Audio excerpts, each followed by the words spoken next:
Assalamualaikum warahmatullahi wabarakatuh. Perkenalkan, saya Nike Nabila. Di sini saya ingin menjelaskan mengenai jawaban soal UAS Manajemen Investasi dan Portofolio. Maka dari itu, semoga dengan penjelasan kali ini bisa membantu kalian dengan menjawab soal-soal UAS Manajemen Investasi dan Portofolio di semester genap tahun pelajaran 2021 dan 2022. Oke, langsung ke soal ya. Di sini ada soal teori sama soal hitungan, di mana di soal teori itu yang pertama, jelaskan pentingnya nilai beta dalam model CAPM. Nah, nilai beta itu tuh penting dalam model CAPM karena beta itu merupakan faktor risiko yang relevan untuk mengukur risiko sekuritas. Karena pada CAPM kondisi pasar itu adalah pasar sempurna, sehingga resikonya itu hanya resiko sistematis saja. Nah, resiko sistematis itu tuh adalah resiko yang berkaitan dengan perubahan yang terjadi di pasar secara keseluruhan. Resiko sistematis ini dipengaruhi oleh kondisi perekonomian keamanan, politik, dan sebagainya, baik yang berasal dari dalam negeri maupun luar negeri.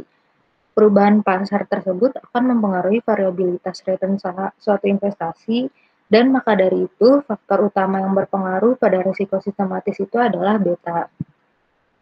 Lalu lanjut ke soal nomor 2, bagaimana kita dapat menilai preferensi risiko seorang investor dengan menggunakan kurva indifferent.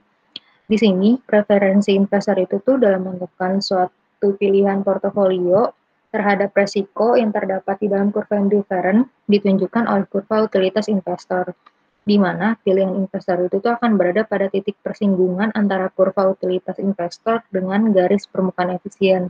Nah, pilihan portofolio investor ini tuh akan semakin mendekati aset bebas resiko, demikian juga semakin agresif seorang investor berarti semakin berani juga dia menanggung resiko. Sehingga pilihan portofolionya itu akan semakin mendekati portofolio pada aset beresiko. Lanjut di soal teori nomor 3, dalam indeks Sharpe dan indeks Trainer akan memberikan informasi peringkat kinerja portofolio yang berbeda. Nah, indeks manakah yang lebih efektif untuk digunakan? Nah, pilihan indeks ini tuh tergantung dari persepsi para investornya ini terhadap tingkat diversifikasi dari portofolio tersebut. Dalam indeks Sharpe, resiko itu dianggap relevan adalah resiko total atau penjumlahan resiko sistematis dan resiko tidak sistematis. Sedangkan pada indeks Trainer hanya menggunakan risiko sistematis beta saja.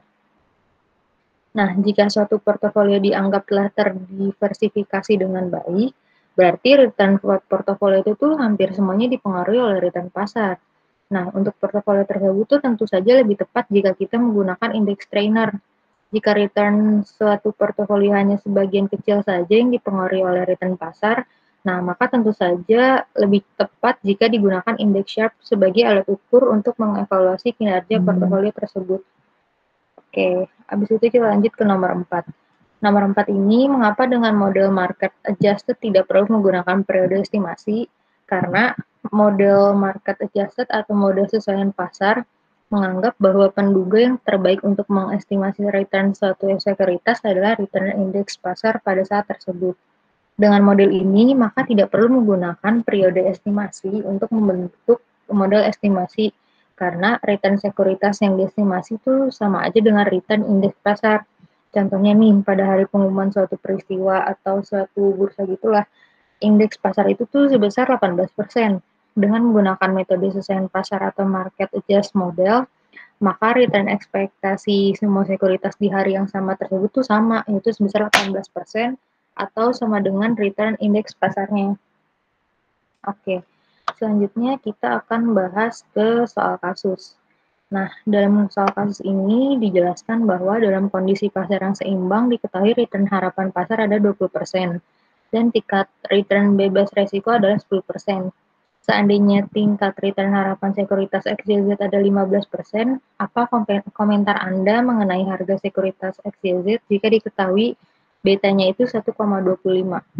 Di sini tuh kita menggunakan rumus CAPM, di mana rumusnya itu diketahui ERM-nya itu 20%, di mana pengertian dari ERM itu sendiri adalah return harapan portofolio pasar. Di sini kan udah diketahui nih, kalau return harapan pasarnya itu 20%, maka ERM itu 20%. Lalu ada RF. RF itu RF itu RF itu adalah tingkat rate-nya si ini security si yang ada di sini. Di mana tingkat rate-nya di sini tuh disebutin yaitu 10%. Tingkat return bebas resikonya ini 10%. Lalu ada beta, betanya itu 1,25 didapat dari sini. Lalu ada RI atau return harapan aset, di mana return harapannya itu atau expected return-nya ini sebesar 15%. Nah, habis dari itu kita masukin deh ke rumus CAPM, di mana rumus CAPM itu yang ini. Yang RF ditambah beta dalam kurung RM dikurang RF. Lalu kita masukin aja ini persenannya diubah ke desimal. Lalu ini jadi RF-nya 0,1 ditambah 1,25. Lalu dalam kurung 0,2 dikurang 0,1. Lalu 0,1 ditambah 1,25 ini hasilnya 0,1. Lalu 0,1 ditambah ini dikali yang 1,25 dikali 0,1 kan hasilnya 0,125 ditambah 0,1. Maka ditemukan RS-nya itu atau return harapan asetnya itu sebesar 0,225 atau bila dipersenkan menjadi 22,5% dan ini dibulatkan. Nah, menurut saya mengenai harga sekuritas XZZ itu karena return harapan sekuritas tersebut atau RI-nya ini dia itu 15%, karena kan tadi udah dibilang nih di soal dia itu sebesar 15%. Nih, dia itu kan sebesar 15%. Nah, maka dari itu tuh lebih kecil dari return yang disyaratkan CAPM-nya yang tadi udah kita hitung nih 22,5%. Nah, maka sekuritas tersebut dikatakan overvalue. Kenapa? Karena setelah investor mengetahui hal tersebut, para investor tuh akan berusaha menjual sekuritasnya, sehingga jumlah penawaran sekuritas akan menjadi naik dan harga sekuritas akan mengalami penurunan. Oh iya, tadi maksudnya overvalue di sini itu, jadi si return yang disyaratkan itu tuh lebih besar daripada return harapannya. Nih, yang 22,5% itu lebih besar daripada 15%, maka itu namanya overvalue. Oke. Selanjutnya kita bahas ke soal yang nomor 2. Di sini tuh dikasih tahu nih ada 5 portofolio dan portofolio pasar dalam 5 tahun periode. Di sini dijelasin kalau portofolio 1 sebesar 14, terus standar deviasinya 21, betanya 1,10, terus R kuadratnya 0,70 dan begitu seterusnya yang ada di tabel ini. Lalu kalau misalnya kita lanjut ke soal, ditanyakannya ini yang pertama urutkan portofolio indeks Sharpe, urutkan portofolio berdasarkan indeks Sharpe. Nah, indeks Sharpe itu sendiri itu adalah suatu indeks yang menghitung dari indeks portofolio dikurang rata-rata tingkat return bebas resiko dibagi standar deviasinya. Di mana hasil yang rata-rata tahunan ini berdasarkan dari file yang saya jadikan acuan, mereka ini dijadiin desimal dulu. Maka dari itu return portofolio yang satu ini jadi yang tadinya 14 jadi 0,14, terus yang tadinya ini 22 jadi 0,22, yang tadinya 28 0,28 dan begitu pula seterusnya. Sama juga dengan standar deviasinya. Di sini kan standar deviasinya itu yang pertama 21, maka di sini jadi 0,21, terus yang 24 jadi 0,24, yang 30 jadi 0,30 dan begitu pula seterusnya. Lalu di sini ada nih namanya return bebas resiko. Nah, ini tuh namanya RF sebesar 0,12. Nah, di sini tuh pokoknya kalau indeks Sharpe itu kita diubah dulu ke desimal ya. Sama ada juga nih satu lagi yang return portfolio market, di mana return portfolio market ini juga sama nih yang ini nih. Ini diubah juga ke desimal. Oke, habis itu kita langsung masuk ke rumusnya. Di mana rumusnya ini yaitu rata-rata return portofolio P selama periode pengamatan dikurang rata-rata tingkat return bebas resiko selama periode pengamatan dibagi standar deviasi return portofolio P selama periode pengamatan. Nah, kalau misalnya kita hitung nih yang tadi portofolio 1 kan 0,14. Yang nomor pertama itu kan 0,14. 0,14 dikurang return bebas resiko ini kan 0,12. Berarti 0,14 dikurang 0,12 dibagi standar deviasinya. Standar deviasinya kan di sini 0,21 ya. Ya udah berarti nanti 0,14 dikurang 0,12 dibagi 0,21 hasilnya sama dengan 0,095. Begitu pula juga yang portofolio kedua yaitu 0,22 dikurang 0,12 dibagi 0,24 sama dengan 0,416. Yang portofolio ketiga itu 0,28 dikurang 0,12 dibagi 0,30 hasilnya 0,533. Yang keempat itu 0,20 dikurang 0,12 dibagi 0,25 sama dengan 0,320. Yang kelima itu 0,16 dikurang 0,12 dibagi 0,18 sama dengan 0,222. Dan yang terakhir ini yang indeks sharp pasar atau marketnya itu 0,18 dikurang 0,12 dibagi 0,20 yang hasilnya adalah 0,3. Nah, maka dari itu pas kalian udah dapet nih hasilnya segini, di soal ini kan dia minta ya, urutkan portofolio berdasarkan indeks sharp. Nah, di sini kan namanya juga urutkan, berarti kan dari besar terkecil atau dari terkecil terbesar. Nah, di sini tuh saya masukinnya dari yang terbesar ke yang terkecil.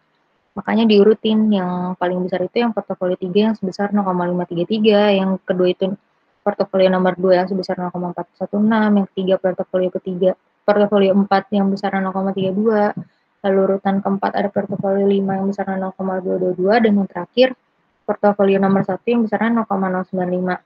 Nah, lalu yang portofolio pasar ini sebesar 0,3. Maka dari itu, berdasarkan tabel yang di sini nih, yang paling besar itu merupakan portofolio 3. Karena portofolio 3 itu merupakan portofolio yang terbaik. Dilihat dari penggunaan indeks sharp, karena dia itu yang paling tinggi, yang tadi saya bilang nih, 0,533. Oke, selanjutnya kita lanjut nih yang pertanyaan yang kedua atau yang B. Urutkan portofolio dengan menggunakan indeks trainer. Bedanya tadi itu kalau misalnya tadi itu menggunakan indeks sharp, di sini tuh menggunakan indeks trainer. Di mana dengan menggunakan indeks trainer ini sama saja return portofolionya itu dirutin. Yang diubah menjadi desimal 0,14, 0,22, 0,28, 0,20, 0,16, dan 0,18. Namun bedanya di sini adalah kalau sharp itu pakainya standar deviasi, kalau trainer itu pakainya beta. Di mana beta pertamanya itu dia 1,10 didapat dari sini, yang keduanya itu 1,05, yang ketiganya 1,03, yang keempatnya 0,90, dan yang kelimanya itu 0,50. Jadi yang di sini tuh nggak usah diubah ke desimal lagi karena ini hasilnya udah desimal. Oke. Selanjutnya pas sudah ketemu, lalu nanti ada juga return portfolio market sama beta marketnya juga. Nah, habis itu ntar didapat juga nih return bebas resikonya RF 0,12. Selanjutnya, bila dimasukkan ke rumus, yaitu RP atau rata-rata portofolio selama periode pengamatan, RF rata-rata tingkat return bebas resiko, dan BP-nya itu beta portofolio. Kita masukin nih ke rumus. Nah, rumusnya ini kan berarti tadi 0,14 dikurang 0,12 dibagi betanya. Betanya kan tadi udah dikasih tahu tuh di atas 1,10.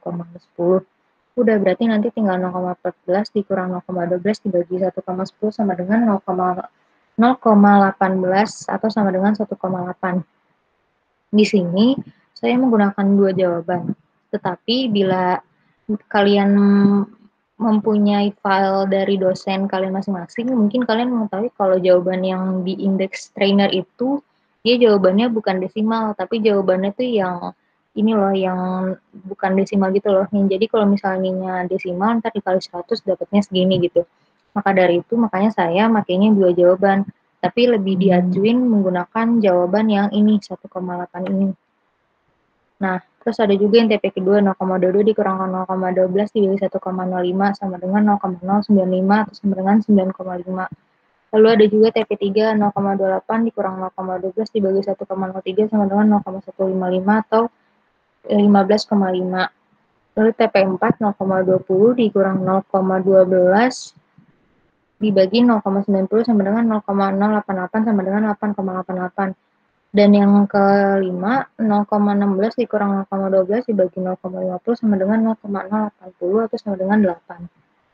Sedangkan trainer portfolio marketnya itu 0,18 dikurang 0,12 dibagi 1. Karena di tabel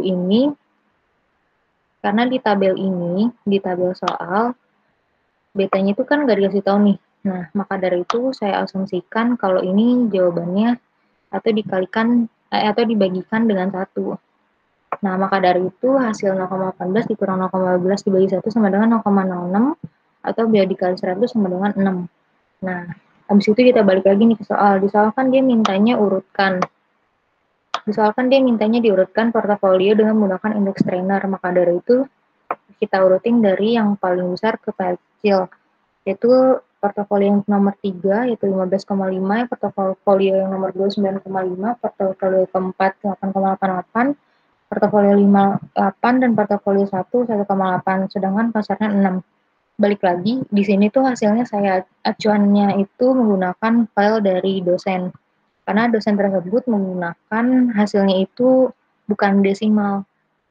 Nah, maka dari itu, portofolio 3 itu merupakan portofolio tertinggi karena dilihat dari indeks trainer memiliki hasil paling tinggi yaitu 15,5 yang ini atau 0,51,5. Oke, selanjutnya kita masuk ke soal berikutnya atau soal C. Di soal C ini bandingkan urutan dengan menggunakan kedua indeks tersebut atau kedua indeks tersebut itu yaitu indeks trainer sama indeks sharp. Di mana sharp itu ntar kalian urutin nomor 1 sampai 5-nya. Terus yang indeks trainernya juga kalian urutin. Jadi mungkin tabel yang tadi, yang ini sama yang tadi itu kalian urutin aja nih sama.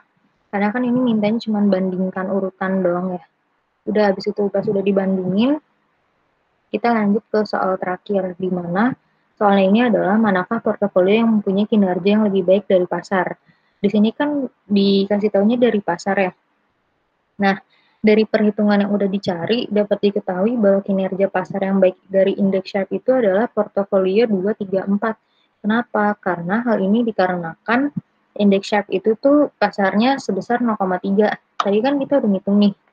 Bentar, kita scroll up dulu. Indeks Sharpe itu kan kita tadi udah ngitung. Kalau hasil pasarnya itu 0,3 yang ini. Nah, maksudnya tuh mana yang lebih baik dari pasar yang hasilnya tuh lebih besar dari 0,3, yang hasilnya lebih besar daripada 0,3. Makanya kan di sini yang lebih besar daripada 0,3 tuh cuman yang portofolio 2, 3, dan 4. Kalau misalnya portofolio 1 sama 5 nggak bisa karena dia kurang dari indeks Sharpe-nya pasar. Yang satu kan 0,095 lebih kurang dari 0,3, terus yang kelima 0,22 lebih kecil dari 0,3. Nah, maka dari itu portofolio nomor 2, 3, dan 4 itu tuh lebih besar daripada indeks Sharpe pasarnya yaitu 0,3. Sama juga nih dengan indeks trainer. Indeks trainer itu di sini kita tadi udah ngitung. Hasilnya itu didapatin 6. Nih, 6 kan.